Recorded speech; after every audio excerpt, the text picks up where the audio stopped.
There is this little paper that came out on some battery technology that's been designed.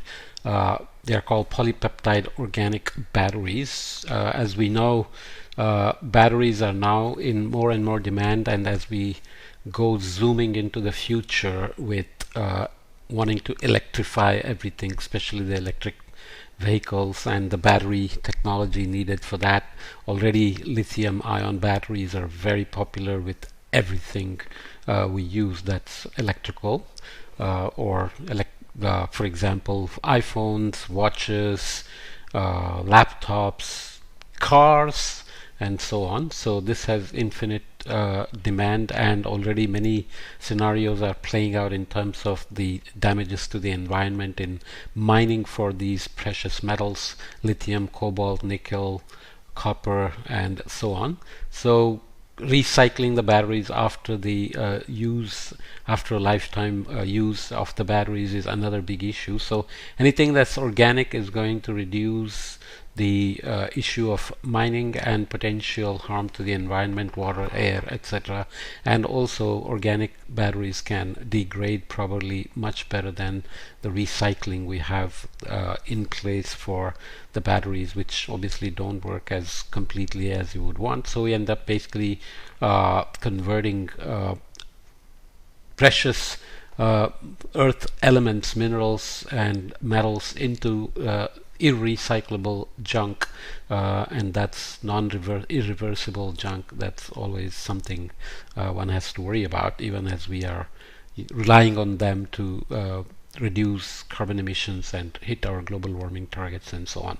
So this technology is a bit complicated in terms of the chemistry, so I'm not a chemist, so I'm just going to make it very simple, brief, just reading most of the things and explaining the things as best as I understand from my own research.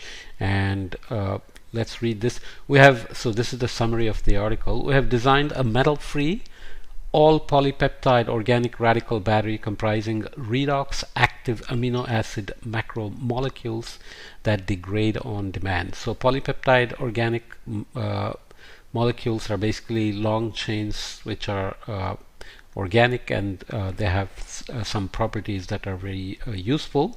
Redox active, so those are some viologens which have a unique property of how they get reduced and oxidized back, so that you can use them repeatedly for storing energy. And in battery technology, that's what you are basically trying to do. This concept represents a first step towards sustainable recyclable batteries and minimizing global dependence on strategic metals that we just mentioned.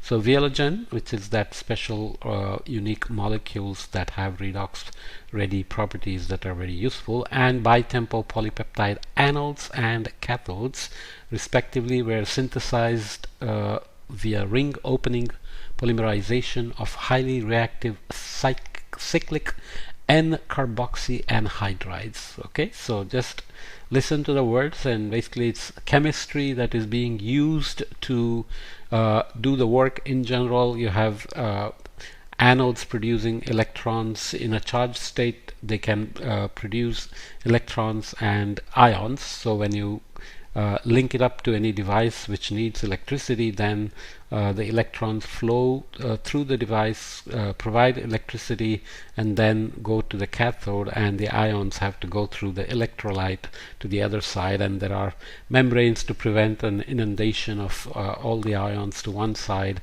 and so on. And essentially that's a discharge step, as we will see. In a recharge step, you basically have to put the electrons and ions back to the anode from the cathode, and so that's what these processes are basically related to. Okay, so polymerization of highly reactive cyclic N-carboxy anhydrides followed by sequential post-polymerization modification to incorporate the redox active groups. The polypeptide battery reached a maximum charge capacity of 37.8 milliampere hour per gram, theoretical capacity of 44.5 milliampere hour per gram. The active components degraded on demand in the presence of acid to regenerate the starting amino acids and other building blocks. So this is really a good property to have as well. Regenerating the starting amino acids, so essentially you are restarting the chemical system. Looking forward, the main challenges are preventing dissolution of the active material and boosting the overall cell capacity. Future studies should focus on preventing dissolution of the polypeptides by cross-linking, by post-processing modification, or by taking advantage of the solubility of the polypeptides in flow battery cells. 45 is here the reference. Sorry, I didn't remove it, but it should have been removed. This is the schematic here, a polypeptide based organic radical battery. Schematics of a polypeptide based organic radical battery and the reactions that occur during charging and discharging are shown on the left and right respectively. We'll see in a minute. The redox reactions for the tempo and Viologen pendant groups are shown in the middle. For example, here during charging, nitroxide radical functional groups at the cathode oxidize to oxoammonium cations, and Viologen functional groups at the anode reduced to their neutral forms. So here is a charging state where you're basically using electricity to charge the battery to create the chemical potential, which then can be used to produce electricity. So there is the cathode, so that's the current collector. In this case, in the discharge state, you have anode producing the electrons and ions, as I said, and the electrons flow through whatever your device is, providing charge, and then the electrons flow to the cathode, which is discharging in this step. So you basically charge, where you are flowing back the electrons from cathode to the anode, and ions are flowing back, as you see the arrows here, and you put the system back in the chemical potential or charged state. And the reactions involved here, I'm not going to go into details. These are basically what's mentioned here. During charging, nitroxide radical functional groups at the cathode oxidize to oxoammonium cations, as we see here, and there are various chemicals involved here, and Viologen functional groups at the anode reduced to their neutral forms here. Okay. So here again we are in the discharge state. We want to use the chemical potential to generate electricity, so the ions that are produced at the anode then flow through the device, as I said, to the cathode, and the ions are flowing from the cathode to the anode here. Okay, that's generally how the batteries work. Whether it's lithium ion, you have an anode, you have a cathode, you have an electrolyte, and sometimes you need the separation of the anode and the cathode to prevent inundation of ions to one side and electrons.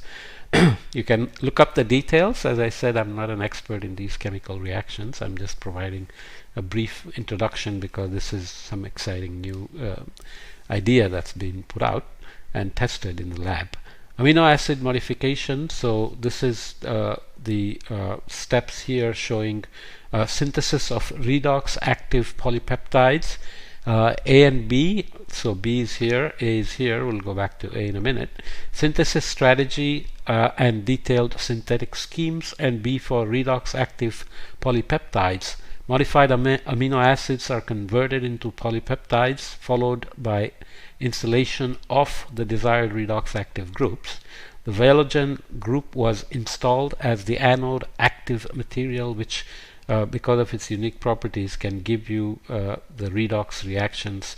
There is some details about how it actually happens in Viologens and why they are unique and useful for energy storage, which you can read up.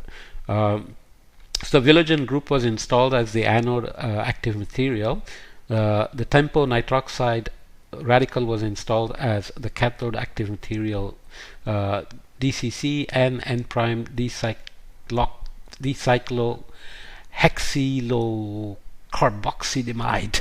You can see I'm struggling to read it. So all these chemicals are involved, which I won't bother to read because I'm going to just mash it up. So here we are in the step A, where you are synthesis strategy. So you have amino acid modification, monomer synthesis. So vialogens are there, amino acids are there, terminal alkyne peptide bond, alkyl chloride, alkyl iodide, tempo precursor, tempo thiol. What are all these things? Basically, these are the steps involved in synthesizing the the synthesis step. So you have the activation, so installation and activation. So you have the two sides providing you these complicated reactions in the synthesis of Vialogen polypeptides and synthesis of bitempo polypeptides.